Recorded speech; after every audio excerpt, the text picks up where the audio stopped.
Bakit or why consumers are confused about their food? Bakit nga ba?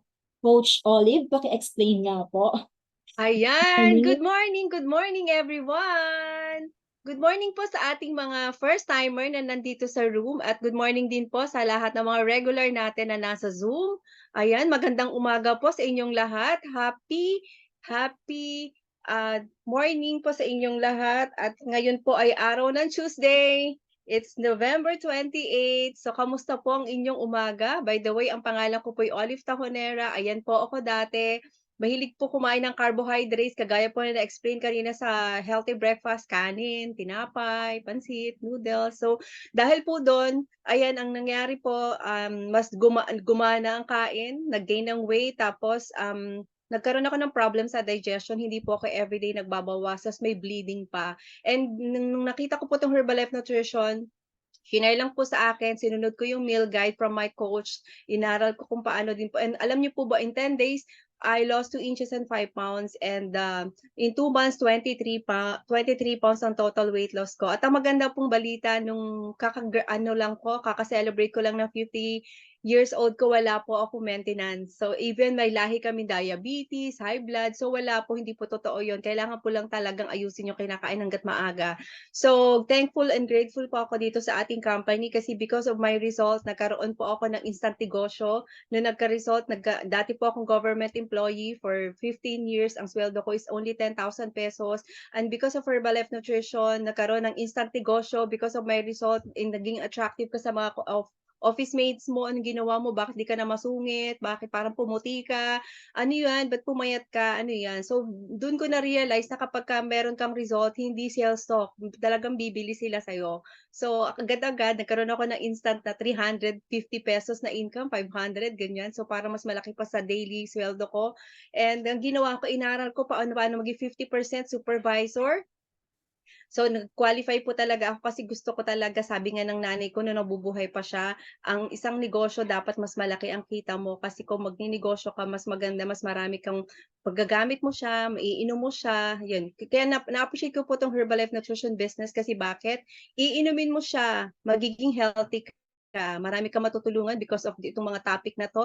At the same time, yung purpose mo dito sa community, mas marami kang mababago yung buhay hindi lang sa health pati sa ano business na rin, nagkakaroon sila ng extra income kasi yun po yung nangyari sa akin.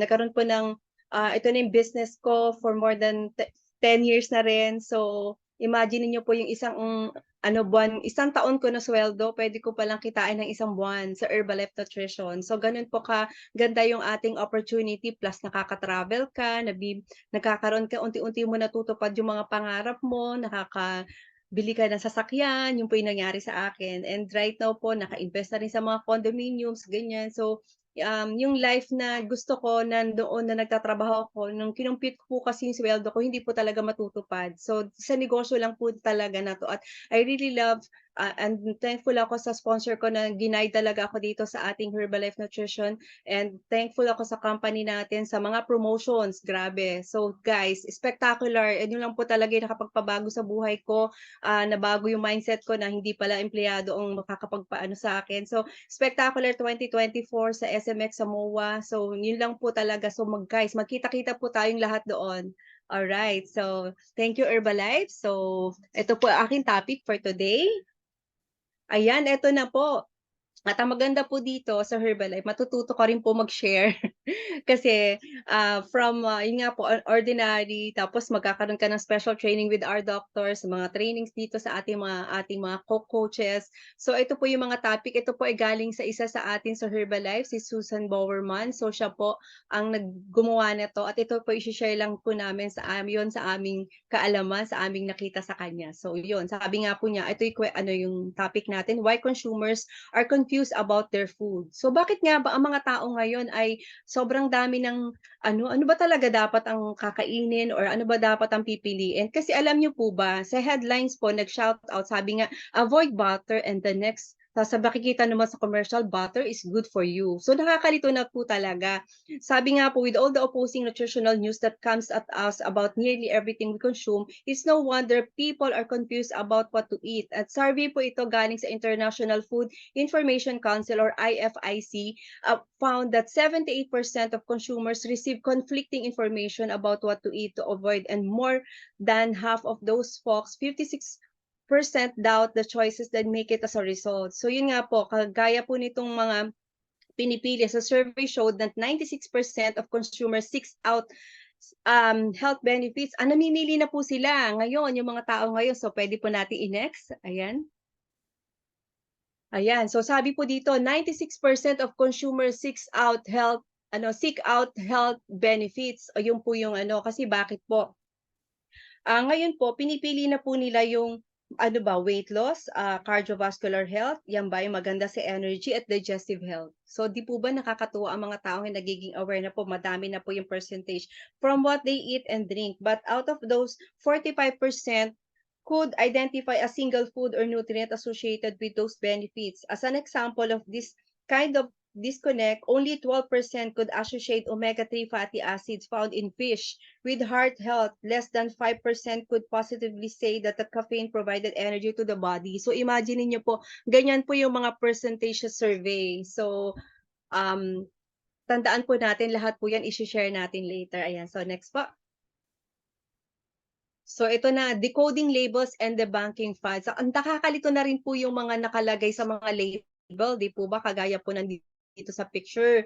So dyan po nakalagay po rin dyan sa survey na minsan yung healthy foods to be those among other criteria and healthy components of nutrients such as vitamin D. Yun na po dapat ang pipiliin natin. Tingnan po natin dun sa content, may vitamin D ba yan? May fiber, whole grains, protein from plant sources, free from artificial ingredients, kagaya po ng mga preservatives or additives, part of an important foods such as vegetables, and low in unhealthy ingredients and components. Ano po ba yung mga yon? Kagaya po ng mga, makikita nyo po sa label may mga nakakalito, pero tandaan nyo lang po, dapat yung saturated fat. Halimbawa, may favorite food ka, tingnan mo ano yung mababa, yung saturated fat at saka sugar, yun yung piliin mo, yung pinaka-lowest. Kasi yung po ang hindi natin kailangan, yung sugar at saka yung saturated fat. So, dapat po talaga, kailangan piliin natin ang mas healthier kasi the more na kinikuha natin, pinipili natin yung mga low sugar, low calorie, mas mabilis po natin ma-achieve yung ating weight loss or weight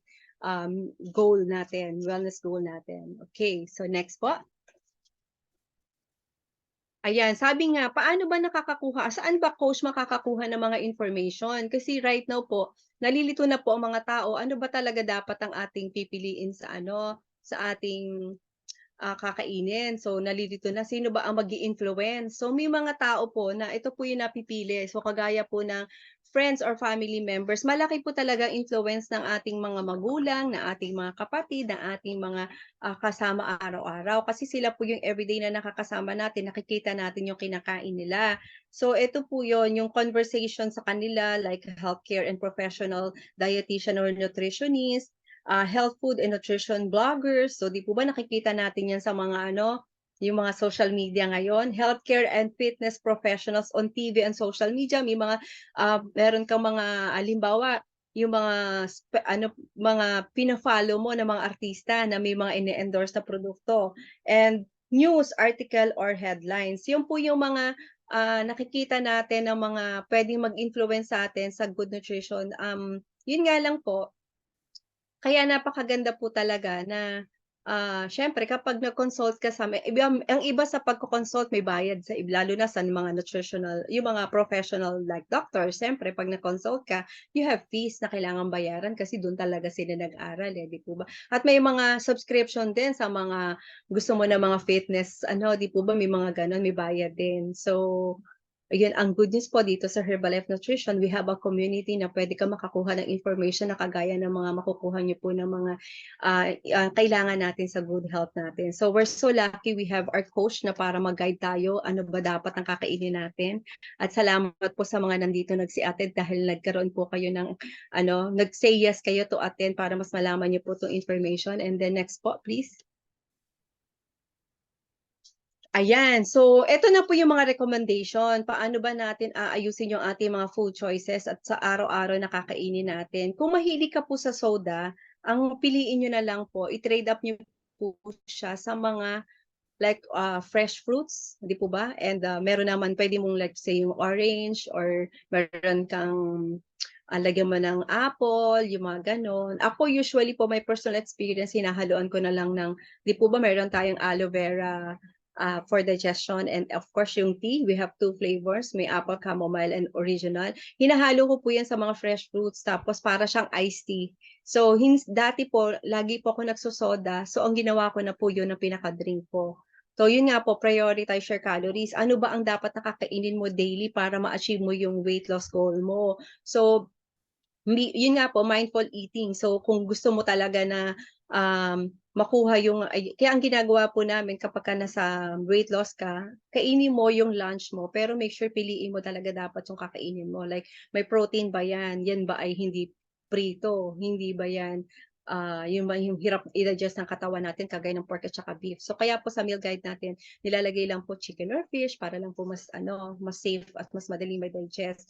And yun nga po, halimbawa nagki-crave ka sa mga apple pie, ano pa ba, yung mga banana pie, yung gano'n, yung mga cakes na type mo. So ang ginagawa, puwede po nating i-switch siya, let's say gusto mo ng apple, go for yung sa actual na apple, yun na lang po kung nagki-crave ka, puwede mo naman siyang kainin kasi mas fresh pa nga yun, eh, hindi niluto. At ang maganda po doon lahat even yung, balat ng apple napaka-nutritious din po nun. So, like banana din puwede mo rin siyang kung naghahanap ka ng banana cake, go for the real banana, 'di po ba? Kasi nga yun yung mas, less ang natural na ang sugar niya, mas nutritious pa siya at mas mababa pa ang calories. Yun po yung pinapakita kaysa po nagkakaroon ka sabi nga po, go natural, choose food in its whole form. Like, yun nga po kung naghahanap ka like yung mga instead na cali chips, choose the whole fresh vegetables.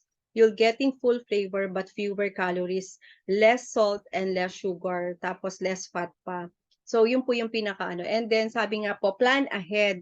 You'll make better choices when you have better food at ready. So halimbawa, meron kang for the week, let's say Monday, Sunday pa lang, i-prepare mo na yung kakainin mo hanggang Friday kung nagwo-work ka. So, yun na yung stock mo sa fridge mo. And yung let's say yung snacks mo rin, meron naman tayo na mga ginagawa kagaya ng mga ating mga merong like, if you're craving for ice cream, 'di po ba meron tayong ice cream na flavor ng shake, yung puwede mong gawin, may mga recipe tayo. Kung naghahanap ka ng waffle na healthy, we have protein waffle.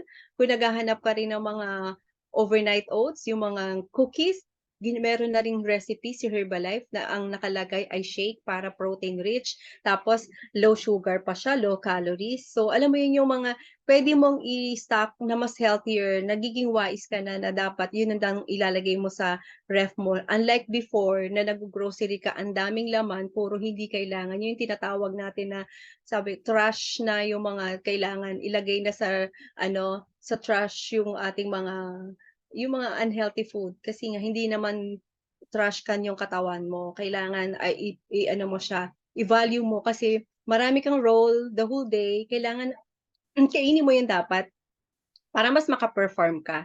Magawa mo yung role mo for the whole for you and your family. So, sabi nga, when you're really hungry or tired, it's harder to make better choices. So, 'wag mo aantayin na magutom ka kasi 'pag nagutom ka, lahat po talaga ng cravings mo, kakainin mo kasi inantay mo magutom. So, kaya ang ginagawa po namin, meron let's say 'di po ba meron tayong sachet, nasa gitna ka ng traffic, buksan mo yung sachet mo, meron kang water diyan, gawin mong pulburon. Ayun, so hindi ka nag-crave, hindi ka nag-drive-thru. Alam niyo naman ang laman ng drive-thru puro oil 'yan, puro fried. So 'di po ba, so hindi ka nagkasala, hindi ka nawala sa program mo, hindi ka maggi-gain dahil sinabi mo na na-traffic ka, wala kang baon, pero may sachet ka, eh. Meron tayong shake, eh. lalo na kung nakapag-prepare ka ng mga protein balls natin, yung mga ginagawang recipe, you ask your coach, paano ba gawin yung protein balls para mas healthier ang aking mga snacks or yung mga baon ko sa car ko or yung sa pa rin travel ako or habang nasa office ako or nag-aaral ako sa school. Kasi may mga ganun po tayo mga recipe na healthier version na mababa ang sugar, mababa ang calories. So yun po, ask your coach paano po yung mga ganun. And then next po. Ayun, sabi nga po, dito po, you don't have to eat less, you just have to eat right. Kasi yun po yung maganda, sabi nga, "Coach, paano ba yan? Baka mamaya 'pag nag-Herbalife ako, hindi na ako kakakain." Sabi ko, "Alam mo ba 'pag nag-program ka, kakain ka 4 times a day." 'Di po ba breakfast, lunch, merienda, dinner, samantalang dati brunch ka lang o hindi ka nag-dinner kasi gusto mo ano yun, nag-aano ka, after 6 ganyan. So, dito po sa Herbalife kailangan mong kumain every 3 to 4 hours a day, lalo na kung gising ka. Ang maganda lang po, pinipili natin dapat yung protein, kasi protein po talaga ang magbibigay sa atin ng mas stronger ka, mas mukha kang bata, mas busog ka, hindi ka magki-crave sa mga bread, 'di po ba? Kasi yun po yung experience namin as a coach, kasi hindi naman namin po sasabihin din yun kung wala po kaming naramdaman na gano'n. Kaya nga po kami nag-Herbalife, kasi before matatakaw po talaga. As in yung appetite namin ay walang, lalo na po ako sa aking sarili, hindi po ako nabubusog doon. Pero dahil po dito sa Herbalife Nutrition Shake natin na puwede mo palang ma-enjoy kagaya niyang hawak ko, yan po ay may mango na para kang kumakain sa labas, yung mga nabibili diyan na mga masasarap na, pero yan po ay gawa sa dulce de leche. Meron pa po yang personalized protein powder puwede mong add. At ang maganda po diyan, meron po tayong coffee. Kung ikaw ay isang taong mahilig sa kape na pumupunta ka sa mamahaling kape, we have high protein iced coffee. So hindi ka na magki-crave sa mga coffee outside na napapakataas ng sugar, napapakataas ng calories. May planner kang libre, pero pagkatapos mo makuha yung planner, ang laki-laki mo na-plan ka na rin nila. Dito puwede ka mag-plan, i-plan mo yung sarili mo, ano yung dapat kakainin mo na hindi ka tataba, na hindi ka magiging unhealthy. Yung makinig ka lang sa coach mo, hindi ka ipapahamak dito sa Herbalife. Opo, alright. So with that, thank you so much and thank you for listening po dito sa ating topic. Thank you so much, Coach Olive, sa napakagandang tips po. Sa mga nagwo-worry dyan, sa mga naku-confuse. Alam ko po, marami kayong nakuha ngayon kay Coach Olive. So, paki-heart, ano naman dyan, react. Kung magpapasalamat po tayo or sabihin na lang natin, thank you, Coach Olive, dahil ngayon hindi na po kami maku-confuse. Ayan, dahil